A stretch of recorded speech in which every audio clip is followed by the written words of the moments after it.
నమస్తేనా. నమస్తేనా. ఏం చేస్తుంటావు? నేను హైదరాబాద్లో జాబ్ చేస్తాను. ఏం జాబ్? నేను ప్రైవేట్ ఎంప్లాయీ. ఎట్లా ఉంది హైదరాబాద్లో పరిస్థితి లేదు. గవర్నమెంట్ స్కీమ్ ఐదు గ్యారెంటీలు ఇచ్చినా కానీ 5 గ్యారెంటీలు అందే దిక్కు లేదు. చెప్పుకోవడానికి ప్రభుత్వం ఉందా నిద్రపోతుందో తెలియదు. అంటే మీది ఇదే పార్లమెంటా? ఇదే పార్లమెంటు. హైదరాబాద్లో జాబ్ చేస్తుంటావు? ప్రైవేట్ ఎంప్లాయీ కూలినాలు చేసి బతికేటట్టు మామూలు జాబ్. అంతేనా? సరే, ఇప్పుడు గతంలో బీఆర్ఎస్ ఉండే, ఇప్పుడు కాంగ్రెస్ అయింది. ఏదైనా మార్పు కనిపిస్తుందా హైదరాబాద్లో కానీ మీ ఊర్లో కానీ? ఏడ మార్పు లేదు. బీఆర్ఎస్ నయం అని 10 ఏళ్ళు అనుకున్నాం కానీ దానికన్నా దరిద్రం పార్టీ కాంగ్రెస్ వచ్చింది. అంతేనా? ఏమైంది అంతగానం? యువతను ఆదుకుంటా అని ఏమి ఆదుకున్నారు? జీవో 46 ఉంది. రెవెన్యూలో 81, 85 జీవో ఇంప్లిమెంట్ లేదు. ఆ ఉద్యోగాలు అట్లే ఇవ్వకుండా పోయింది. ఇప్పుడు చేస్తామంటూ చేయట్లేదు.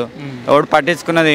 ఆ ప్రగతి భవన్ మొత్తం గేట్లు బద్దలు కొట్టిన ఉన్నావు, ఆడుకోతే ఎవడు దిక్కే ఉండడు. వాడు అధికారి కలెక్టర్ ఆఫీసర్ ఉంటారు కానీ ఆమె తీసుకొని పేపర్లు డస్ట్బిన్ వేసాక ఆడుకుంది. అలా పరిపాలన. పోయినా మస్తు సార్లు పోయినా. సెక్రటరీ రెస్పాండ్ చేస్తామంటారు కానీ ఏ పని చేయరు. సెక్రటరీకి 20 సార్లు పోయినా. ఏ సమస్య మీద పోయినా? సమస్య రెవెన్యూ సమస్య మీద పోయినా, వీఆర్ఎల్ సమస్య మీద.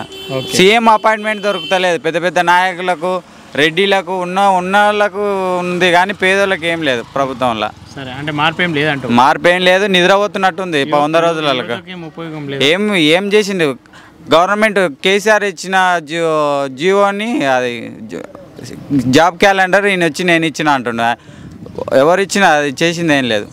30,000 ఉద్యోగాలు ఇచ్చిన కానీ అది మొత్తం కేసీఆర్ గవర్నమెంట్లో మొత్తం ఎగ్జామ్ క్వాలిఫికేషన్ మొత్తం అయిపోయినాయి. ఇప్పుడు రిలీజ్ చేసిండు రేవంత్ రెడ్డి. ఏం పార్లమెంట్ ఎన్నికలు వస్తున్నాయి.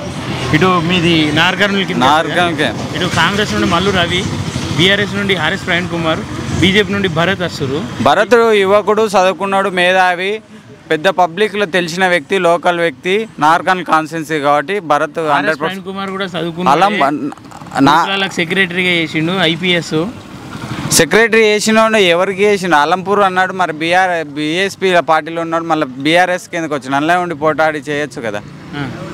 రాజకీయ లబ్ధి కోసం పార్టీలు మారే నాయకులు. మరి భరత్ ఎందుకు గెలుస్తాడు అనుకుంటాం? మల్లు రవి మీద పోటీ తట్టుకుంటాడు? ఎందుకు తట్టుకోడు? స్థానికుడు. మల్లు రవిది ఎక్కడో ఖమ్మము. మా భరత్ లోకల్గా నార్కర్నూలు కాన్స్టిట్యున్సీ పక్కా గెలుస్తాడని ఆ నమ్మకం ఉంది. లోకల్ అని గురించి కాదు కానీ బీజేపీ మోడీ చేసిన పథకాలు చాలా ఉన్నాయి. 317 అవన్నీ. ఫైనల్గా అయితే ఎవరు గెలుస్తారంటారు? భరత్ గెలుస్తాడు. కాంగ్రెస్ ఏమంటుందంటే 14 సీట్లు మాకు ఇస్తే మేము రాష్ట్రాన్ని అభివృద్ధి చేస్తామని చెప్పి. ఎందుకు 14? ఎందుకు 400 సీట్లు గెలిచి ప్రధాని అయిదాం అనుకున్న వాళ్ళకు 14 సీట్లతో పీకేదే ఉంది. ఇప్పుడు వాళ్ళే ప్రభుత్వంలో చేయొచ్చు కదా. ఎంపీతో ఏం అవసరం ఉంది? అంటే లోకల్ కూడా చేయొచ్చు. ప్రభుత్వం కేంద్రంలో ఉంటేనే చేస్తామని కాదు, రాష్ట్రాన్ని అభివృద్ధి చేయాలంటే ఏ విధంగానైనా చేయొచ్చు. రాష్ట్ర నిధులతో కూడా రాష్ట్రాన్ని అభివృద్ధి చేయొచ్చు. ఫైనల్ ఏ పార్టీ గెలుస్తా? బీజేపీ గెలుస్తానని నా నమ్మకం. పక్కా.